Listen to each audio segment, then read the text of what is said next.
Really quickly before we get started in the video, I just want to give a huge thank you to DarkDevil26 for recording the battle video, and to Blue Rogue who genned our team. Blue Rogue is one of the coaches in the P4G as well, so make sure to go check both of them out. Their channels are linked in the description below. Also, huge thank you to my front office for all the help, whether it's for the draft or for the building process. Thank you guys so much. Enjoy the video.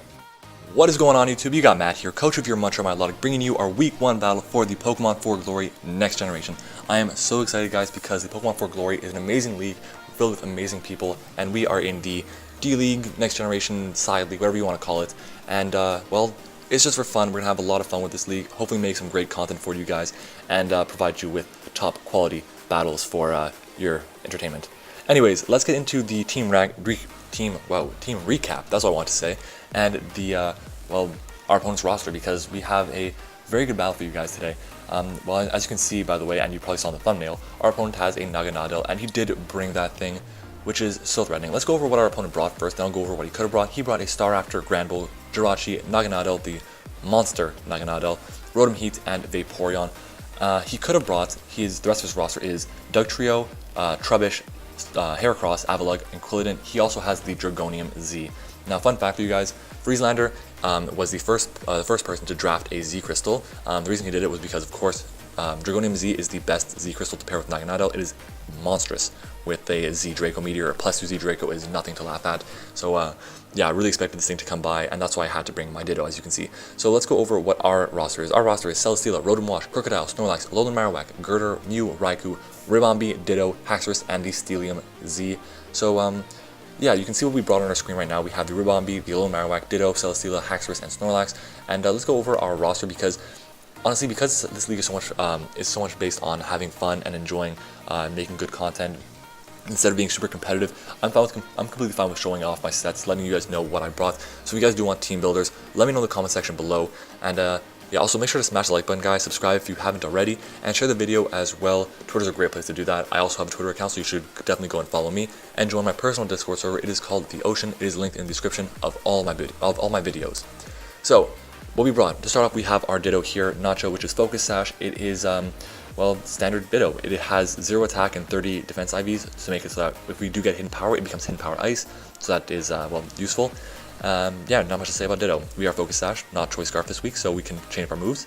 And yeah, next up we have our Alolan Marowak here, Mono 64, named after my buddy Mono.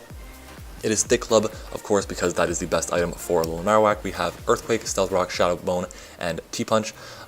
We are Adamant Nature, like I said. We have enough speed to speed creep a Vaporeon, speed creeping us, speed creeping them, speed creeping us. We have a lot of speed, I should say.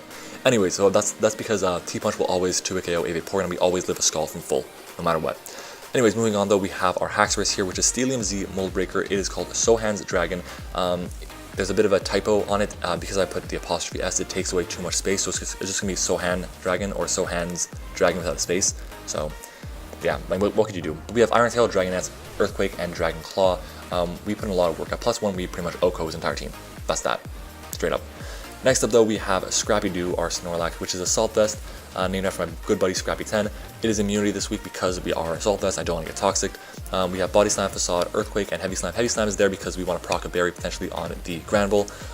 It also does a decent amount of damage to the rest of his team.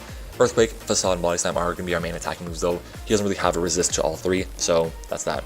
Next up, we have our Celesteela, which is called Wall Ryan. It is the, well, our big Pokemon, our first pick in the draft, and Celesteela is a monster in this matchup, guys. Unfortunately, he does have a Rotom Heat there, which does do some damage to it, but we do have a pretty good answer to it in our Lolowak.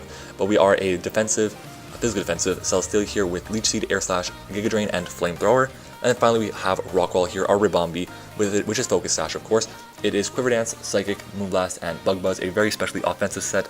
It is our lead. In this matchup, I feel like it is the best lead. We can predict him to go for potentially a taunt on us or something if he wants to try that. We can predict him to try and go and just take us out, and we have the Focus Sash. But he's going to definitely think we have webs if we lead off with our Ribombee.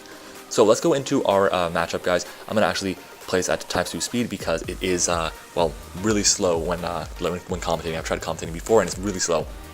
So we are challenged by Pokemon Trainer Frieselander. Make sure to go check him out. His channel will be in the description below. He's a great battler and he makes a ton of great content.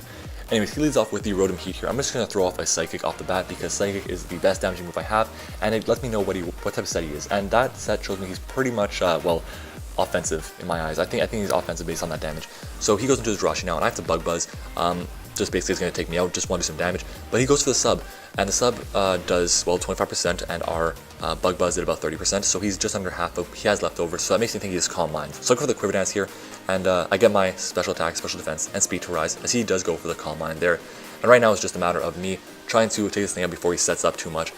Quiver Dance will make it so that he takes, well, it's not Quiver Dance. Bug Buzz will make it so that the damage goes to the substitute, and we do get a special defense drop there as he does go for another Calm Mind. So he's at +2 special attack, +1 speed, and I'm very excited to see what we can do against this thing. It is very scary at the same time because, I mean, well, it's a Jirachi behind a sub at +2, +1.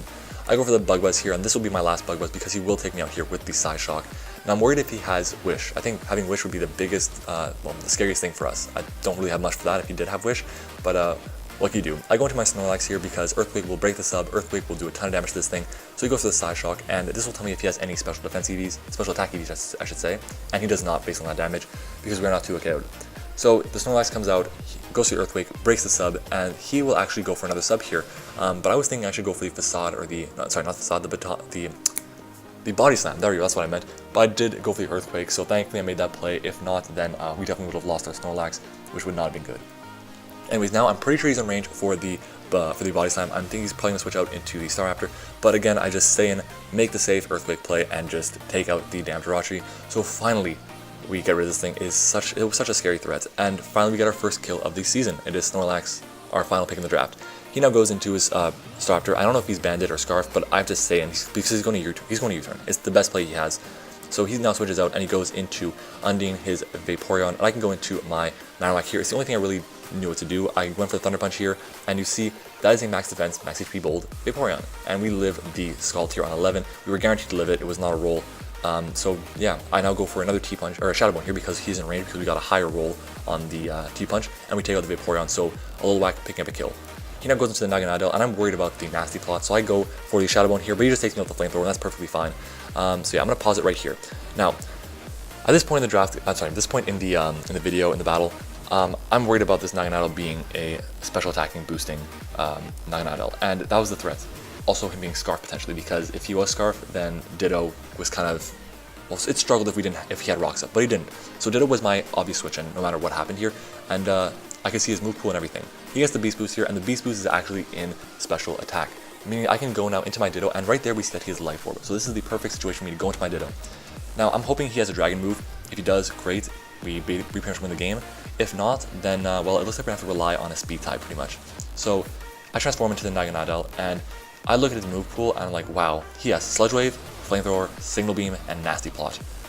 And well, you're gonna see what happens here. I go for the Nasty Plot here, as he goes for the Sludge Wave. Now the reason I went for the Nasty Plot is because a Sludge Wave wouldn't take him out, and a Nasty Plot will make it so that we will guarantee take him out. Now, this point here, there is a speed tie that happens. Guaranteed, no matter what happens, because we are Ditto, we have the same stats as him, we are +3 special attack because of the Nasty Plot, he's at +1. If we win the speed tie, and he has not Choice Scarf on anything, we win the game. If we lose the speed tie, then it's pretty much over. I really don't have much options after that. I kind of have to hope I live a Flamethrower with my Celesteela, and that's pretty much it, I guess. So I have to go for the Sludge Wave here. It will take him out from this range. So I go for the Sludge Wave, and you're going to see right here that we outspeed. Nacho comes through, wins this speed tie. He won the first one, we won the second one, so I guess it's only fair. But that is really big, and a really big detriment to our opponent because, well, of course, the speed tie was big. So we get a Beast Boost here, and I'm hoping it's going to be in speed, but for some reason it's special attack. So I guess that's not how Ditto works. You have to, you Beast Boost on whatever the opponent has their high stat as. So he goes into a Staraptor, trying to force me out, trying to make me scared that he's Scarf, but I have to stay in. It's my best play here. And that shows me he's not Scarf. Maybe he's Expert Belt or Bandit or whatever it may be. But we do pick up another kill with the Sludge Wave. And at this point, guys, we're just going to keep on rolling. He has, I believe, his Rotom left, and he has his Granbull left. And both don't want to take a Sludge Wave from +4 Naganadel. So Rotom comes in, we outspeed for sure. We go for the Sludge Wave, and we finish off this oven. And guys, we are going to be pretty much kicking ass because his Granbull cannot do anything to this Naganadel. So we will pick up a very close 3-0 win against Frieselander and the Rotterdam Staraptors. I know a lot of Staraptors teams, sorry about that. But the Rotterdam Staraptors, they are a very scary team, and right there, that shows that Pokemon is not always a game based on skill. It is a game based on luck as well because, well, if I lost that speed tie, I lost the game. if I won that speed tie, well, I won the game. So yeah, I mean, maybe he expected me to be Choice Scarf. That's why he stayed in and, well, attacked and went for the Sledge Wave on that first turn. But I mean, what can you do? If he played a good game, the speed tie really does suck, but I mean, that's the best that you can do at some points. So that's that, guys. I really hope you enjoyed the video. I really hope you enjoyed the P4G Week 1. Make sure to go check out the rest of the coaches in the P4G. Links are in the description below. Everyone should be posting today, and well, yeah, today's a good day. P4G started up again. Make sure you go check out our opponent's channel. Link in the description again as well. Make sure to subscribe to our channel. We are doing great. The reception of the draft analysis, guys, I posted was amazing. So thank you guys so much for that. The first like 2 days, it reached like 200 views almost. So thank you guys so much for that. Anyways, make sure to like the video, subscribe if you haven't already. Join my personal Discord server and follow us on Twitter as well. Thank you so much for watching this video, and I will see you all next time.